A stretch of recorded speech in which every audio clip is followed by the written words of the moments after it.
Alors Kevin, voilà, pour revenir, pour faire simple et encore, il doit en exister des auditeurs qui ne savent pas de quoi on parle, mais parle-nous de ce beau projet, la Chorale des Montagnes. Alors, le choral de montagne a commencé il y a 2 ans quand j'étais contacté par Alan Artaud qui souhaitait de réaliser un disque avec une chorale en dehors de Paris. Ils ont tombé sur mon site web, il a descendu, on a mangé ensemble, on a parlé de son bel projet. Et de là, tout était commencé. Puis 2 ans après, on sort chez Sony le choral des montagnes, chant de Noël. Alors c'est ce qu'on expliquait avant de prendre l'antenne, Kevin. On pense à la chorale, on pense au film, bien sûr, ce côté un petit Oui. peu garçon bien coiffé, Oui. voilà, qui ne sort pas de l'ordinaire. Mais de ce qu'on a entendu avec le premier titre, Mon beau sapin, ça change, c'est pas du classique. Tu as voulu quand même, avec André Manoukian et puis avec Pascal Perrault qui est à côté, proposer quelque chose d'original. Justement, dans mon culture à moi, il y a des grandes vedettes qui sortent des nouveaux chants de Noël chaque année, ou des chants traditionnels tournés différemment. Donc moi, j'ai voulu sortir quelque chose frais dans le chant Noël français. Et donc, j'ai essayé vraiment de tourner des choses un peu rock, un peu jazz, un mélange des Beach Boys, les Beatles, Radiohead, voilà. Pascal Perrault, un mot sur l'album. C'était important également pour vous de ne pas proposer quelque chose de trop lisse, entre guillemets, d'un petit peu pompeux. Là, ça sort vraiment de l'ordinaire de ce qu'on a entendu. Alors là, je ne sais pas très bien ce que je dois répondre. Je ne suis pas personnellement pas très impliqué, Ouais. pour ne pas dire pas du tout. Mais de ce que vous avez entendu, dans les vous choix. sentez que ça sort un petit peu des sentiers battus, de ce qu'on a déjà entendu pour une chorale.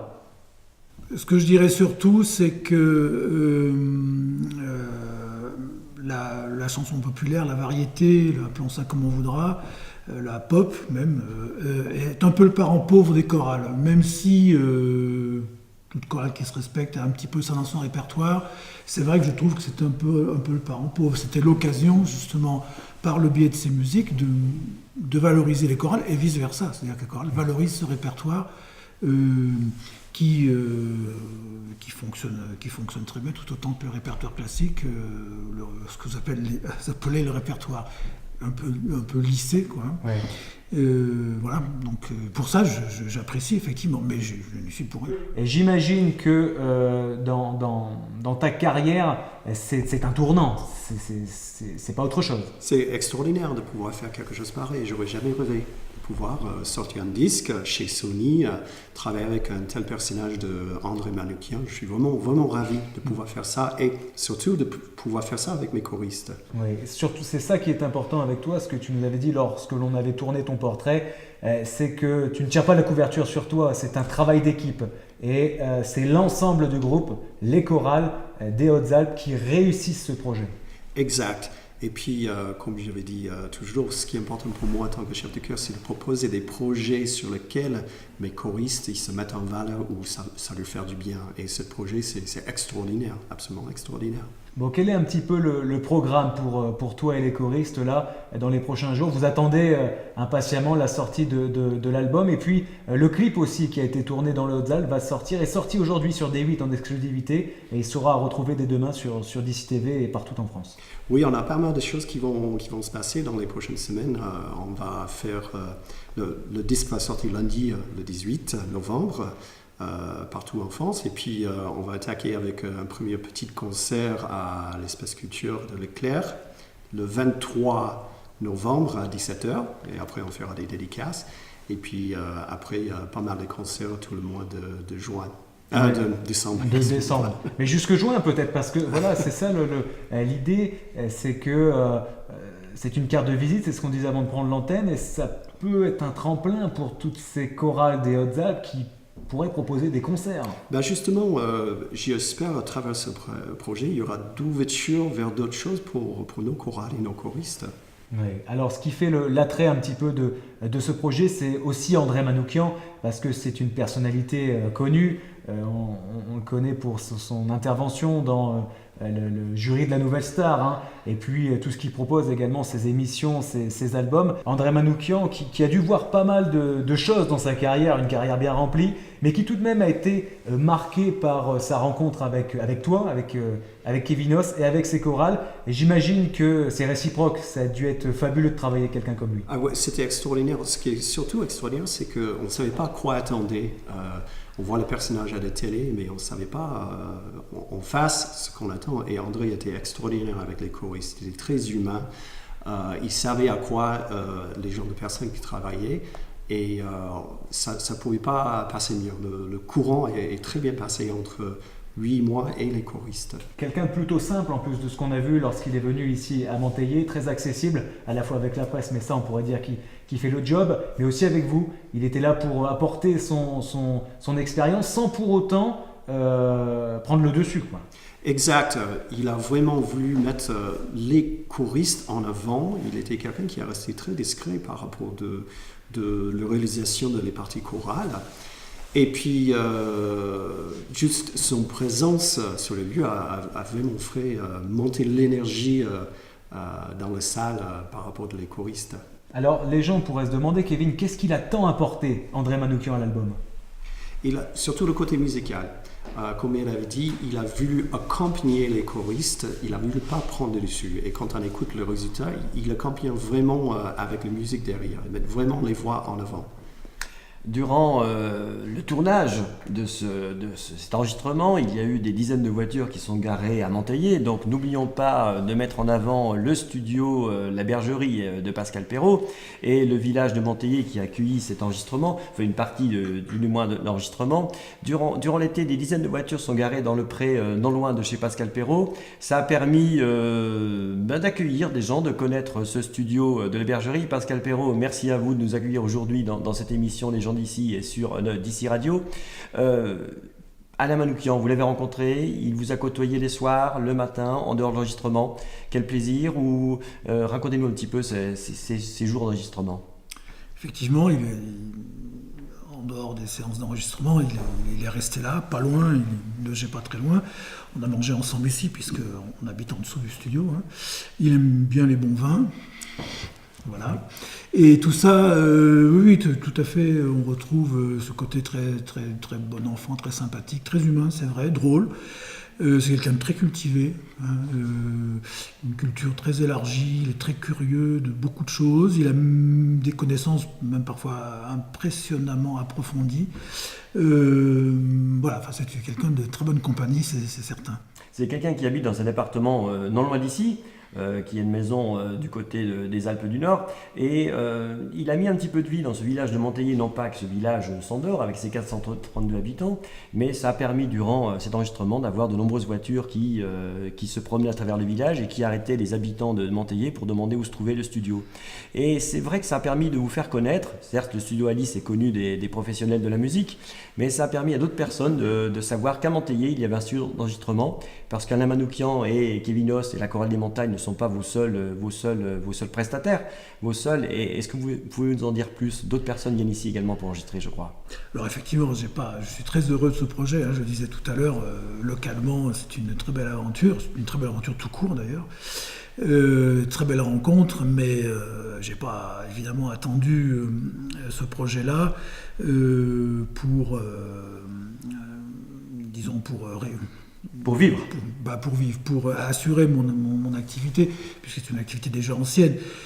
Simplement, effectivement, le côté local a fait que, sur la dimension d'un tel projet, fait que ça fait un peu un petit clash quand même assez intéressant. Non, mes clients, je travaille pour des labels nationaux, internationaux, donc les musiciens viennent de France et d'étrangers, parfois même de très loin. J'ai accueilli des Chinois, des Japonais, des Amérindiens, enfin bon, voilà. Donc voilà. Mais en plus, pour revenir au projet de la Chorale des Montagnes, c'est vrai que non seulement il y avait une qualité de projet, une qualité de gens, mais il y avait aussi le nombre, effectivement, qui fait que c'était plus remarquable et que par rapport à l'habitude, plus de voitures, effectivement, un peu plus de voitures ont sillonné la localité. Voilà.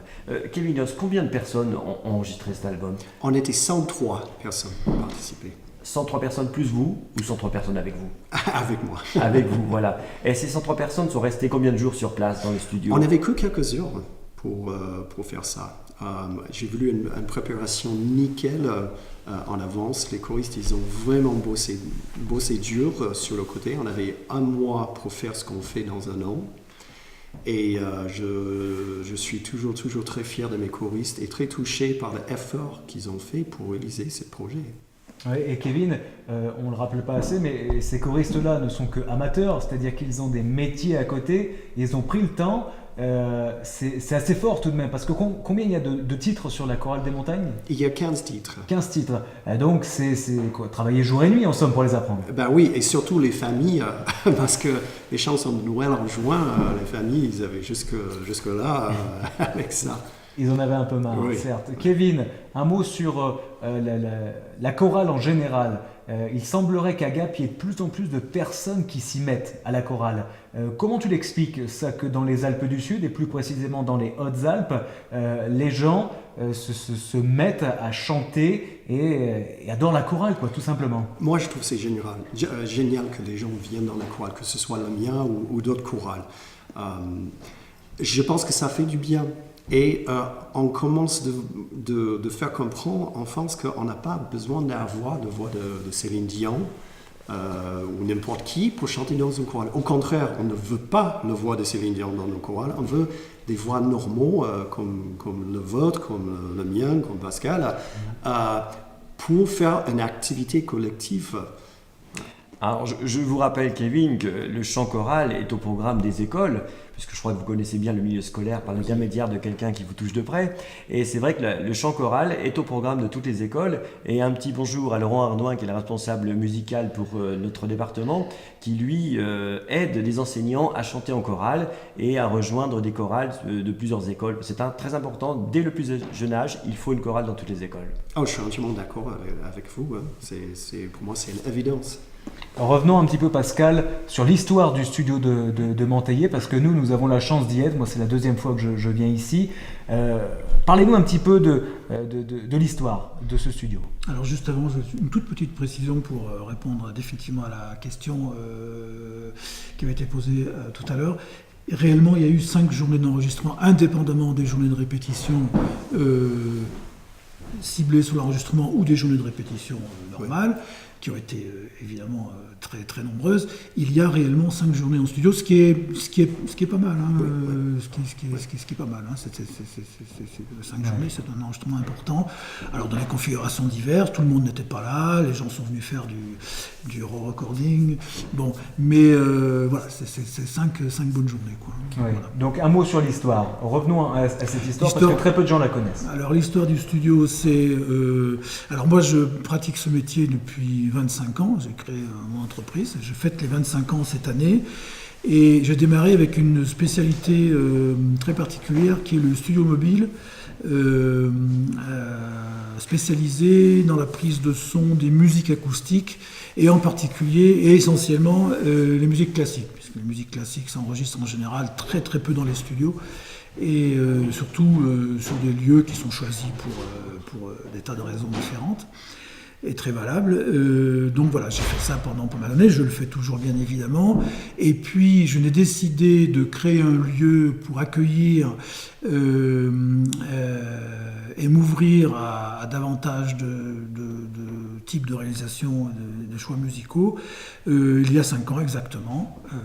En 1988, donc j'ai ouvert ce lieu dans lequel je peux accueillir évidemment toujours pas mal de configurations de musique type classique, mais évidemment du coup je me suis ouvert aussi au jazz, à la chanson, et ce studio étant aménagé totalement pour, c'est-à-dire avec un grand espace principal en acoustique naturelle et également un ensemble de cabines pour isoler les gens et toute la technique bien sûr qui va avec. Merci beaucoup Pascal Perrault. Merci. Kevinos, quels sont vos projets immédiats? Donc, nous avons retenu la sortie du disque, de l'album lundi dans tous les bons bacs de France et des Hautes-Alpes. Quels sont vos projets? Là, une promotion la semaine prochaine, je crois, samedi 23 novembre, 17h, espace culturel, centre de Clair de Gap. Vous serez présent avec quelques choristes?